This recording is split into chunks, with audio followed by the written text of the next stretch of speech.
Tepat seperti kata saya tadi ya berarti ya, kalau sudah diomelin pasti pergi dari rumah ya. Oke, baik saya coba jelasin lagi. Otak laki-laki itu, eh, otak laki-laki itu dia otaknya penyelesai masalah. Jadi kalau dia mau melakukan sesuatu, biasanya laki-laki itu harus tahu apa yang pengen dicapai. Itu fitrah.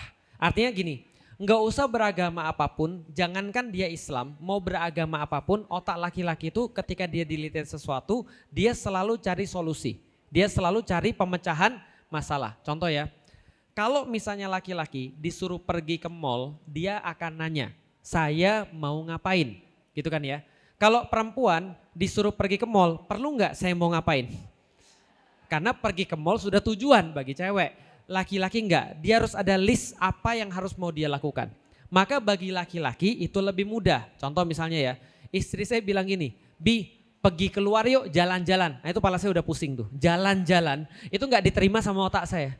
Karena jalan-jalan tuh enggak ada tujuannya, paham ya? Paham enggak sampai di sini? Jalan-jalan tuh bagi saya random. Bagi istri saya jalan-jalan tuh sudah tujuan. Tapi contoh misalnya, Bi pergi yuk jalan-jalan. Kemana? Beli makan ini. Ah itu ada ukurannya tuh bagi saya tuh. Oke yuk pergi. Nah itu otak laki-laki penyelesai masalah. Tapi bisa bagi laki-laki bila apapun yang di dalam otaknya itu sudah di list dan itu nggak bisa selesai, dia kabur. Dia kabur. Itu otaknya laki-laki. Otaknya laki-laki itu adalah fight or flight. Berantem atau lari. Gampangnya gitu ya. Jadi hadapi atau tinggalkan. Nggak ada tengah-tengah. Otak laki-laki nggak ada tengah-tengah. Maka jangan kasih loadnya terlalu banyak. Sekali lagi gini ya. Pertama ya. Saya tidak memungkiri, kan sudah saya bilang banyak laki-laki yang bajigur, tidak bertanggung jawab. Jelas ya? Banyak. Tapi yang kita bicara adalah kalau kita masih bisa untuk memperbaiki keluarga kita, kita akan coba apapun untuk bisa memperbaiki keluarga kita. Benar nggak? Nah maka yang saya kasih ini berlaku bagi laki-laki yang normal atau laki-laki yang masih punya fitrah. Caranya gimana? Balikin dulu fitrahnya dia. Laki-laki itu dia punya otak penyelesai masalah. Maka laki-laki manapun gak akan bisa diem kalau sesuatu yang dibawa tanggung jawabnya itu bermasalah. Makanya laki-laki normal pasti cari nafkah. Laki-laki normal pasti keluar rumah. Karena dia mau untuk merasa berharga. Dia kan penyelesai masalah, dia merasa berharga. Nah berarti kalau ada laki-laki, contoh ya, contoh. Laki-laki didiemin aja. Harusnya dia tanggung jawab karena dia lihat istrinya, dia lihat anak-anaknya, semua bergantung pada dia, maka dia tanggung jawab. Itu laki-laki fitrah. Maka contoh ya, tidak perlu buat seorang laki-laki untuk S3 untuk bisa nyari nafkah.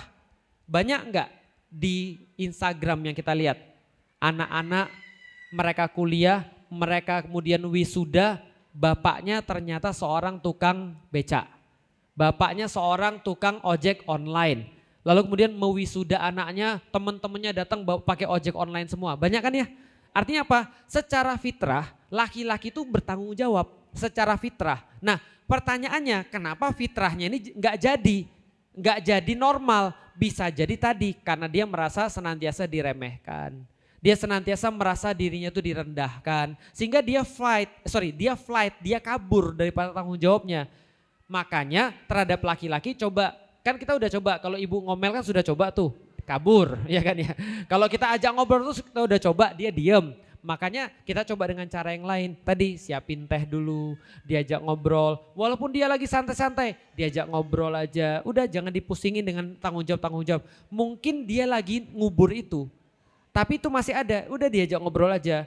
Lalu kemudian selama ini misalnya yang ngurusin siapa? Ibu. Nah ibu coba misalnya, ibu berbagi, ya saya coba untuk bantu kamu. Tapi ini ternyata uang sudah habis. Tapi jangan sama sekali diarahin kepada bapaknya.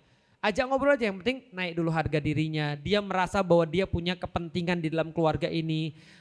Anakmu tuh keren loh, dia sekarang sudah anaknya umur berapa ibu misalnya? Udah pada rumah tangga ya, nasib kalau gitu. Cucu ada? Nah cucu ada 3, bawalah cucunya ke rumah. Bawa cucunya ke rumah, ajak main walaupun berkekurangan. Tapi minimal dia jadi tahu, oh ya dia punya sesuatu yang harus dia capai. Dia punya sesuatu yang dia tuju. Ini yang fitrahnya dulu dinaikin bahwa dia tuh laki-laki. Bahwa dia, kamu sekarang udah jadi kakek lo, ayo panggil eyang, salim dulu sama eyang dan ngobrol sama eyang, ajak main eyang. Nanti kalau cucunya ngajak main dia kan pasti mau jajanin cucu-cucunya kan ya. Harusnya kan ya. Oh suka main sama cucunya. Yang jajanin dia siapa? Cucunya jajanin kakeknya. Kan enggak kan? Nah bapaknya ngasih, ya enggak apa-apa. Nah ini membuat dia akhirnya punya rasa tadi bahwa dia itu punya peran. Dia itu punya sesuatu tanggung jawab. Nah ibu juga perlu mungkin ajak dia jalan-jalan lagi. Kamu sekarang lagi nganggur ya? Nah mumpung nganggur yuk ikut yuk pergi ke puncak jalan-jalan. Iya gak usah beli apa-apa. Itu kan ya, mau pergi ke sini, wah ternyata kita nggak punya duit ya. Itu nggak apa-apa. Yang penting dia punya peran. Fitrahnya dibangkitin dulu. Umurnya berapa ibu? Bapaknya sudah 60. Nah sampai seperti itu ajaklah pelan-pelan pergi kajian. Berarti kan sudah gak kerja lagi kan. Yuk temenin yuk ikut pergi kajian. Kajiannya memang khusus orang pengangguran kok bilang gitu. Karena ustadznya juga pengangguran gitu bilang. Nah jadi gak apa-apa diajak. Ya udah nomor 60 kan ya. Ya bagus lah. Oh biasanya suka ikut, nah, alhamdulillah kalau ikut. Kalau ikut mah bagus, kalau ikut mah udah gak usah diomongin lagi, ikut aja gak apa-apa. Nanti insya Allah apa yang kita sampaikan mudah-mudahan membuka pola pikir. Karena kenapa? Karena laki-laki itu memang kadang-kadang gak usah diobati, didiemin aja kadang-kadang sudah bisa kok. Asal kita support aja terus. Didiemin makin jadi, selama gak bermaksiat menurut saya ibu yang sabar. Contoh ya, selama gak pinjol ya, judi online misalnya. Nah selama enggak gitu enggak apa-apa dilayani aja, sabar. Karena bisa jadi gini ya, ada dua tipe orang. Ada tipe orang kayak saya yang berusaha mencari kebaikan-kebaikan pahala. Jadi yang saya berharap itu adalah lewat dakwah saya dapat pahala, maka saya enggak bisa diem. Saya bangun program, saya bikin acara, saya bikin kesibukan dan segala macam. Jadi jangan tanya saya, Ustadz hari ini sibuk enggak? Setiap hari saya sibuk, karena saya nyari pahala. Tapi ada orang yang nyari pahalanya dapat dari mana? Dengan tidak melakukan dosa. Nah mungkin suaminya ibu lagi proses begini. Jadi lagi prosesnya dia nggak melakukan yang baik, tapi dia menjauh yang buruk minimal. Contoh ya, yang parah kan kalau sudah umur 60 tahun judi online, 60 tahun pinjol, 60 tahun masih melakukan keburukan-keburukan. Nah itu prioritas memang yang harus digarap. Tapi kalau misalnya sholatnya masih, lalu kemudian dia tidak berbuat maksiat, minimal sabar dulu. Karena saya tahu ibu-ibu tuh punya banyak harapan. Ketika punya suami pengen suaminya tuh kayak Abu Bakar, kan gitu kan ya. Tapi kadang-kadang suami ibu mungkin ya abu yang lain. Gitu kan. Saya punya teman, dia datang saya nangis-nangis, dia komplain, tahu nggak komplainnya apa? Ini Ustadz suami saya sholatnya tidak di masjid. Saya bilang dia sholat gak? Sholat. Sholat wajib tinggal gak? Gak tinggal Ustadz, tapi gak mau di masjid. Sabar dulu. Saya bilang sabar dulu. Kenapa? Karena itu sudah bagus. Tinggal kalau kita sabar, lalu kemudian kita hargai dia lebih, kita ajak komunikasi, mudah-mudahan Allah berikan hidayah lewat kesabaran kita, lantas dia coba-coba untuk sholat di masjid. Kan gitu kan ya. Karena memang ya rezeki orang beda-beda. Tadi ada rezekinya nyari kebaikan, ada yang rezekinya pahalanya adalah lewat untuk tidak berbuat keburukan. Nah dilanjutkan tuh. Jadi bapak nganggur ya hari ini ya? Iya nganggur, ya udah ajak jalan-jalan kemana.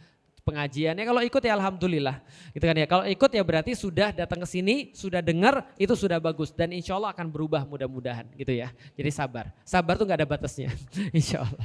Ya kalau ada yang lain silakan.